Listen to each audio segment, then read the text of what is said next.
Home è un progetto cofinanziato dalla Regione Veneto nell'ambito delle iniziative volte a promuovere l'abbattimento delle barriere architettoniche e tecnologiche per il cittadino, sia sano sia che si trovasse a dover rientrare nel proprio contesto abitativo dopo una serie di ospedalizzazioni o a seguito di patologie cronico-degenerative.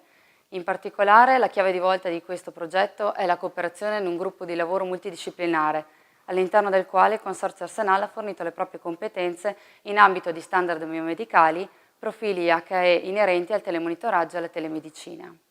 Tutta la componentistica sviluppata in moduli di progetto sono confluiti all'interno di una casa prototipo situata presso il comune di Castelnuovo del Garda in provincia di Verona. Grazie ai moduli che sono stati sviluppati è possibile da parte di ogni cittadino scegliere il modulo che più si adatta alle proprie esigenze. Grazie quindi a Safe Home, finalmente il cittadino potrà ritornare protagonista della propria vita ed è stato fatto un altro grosso passo avanti verso la cultura della prevenzione.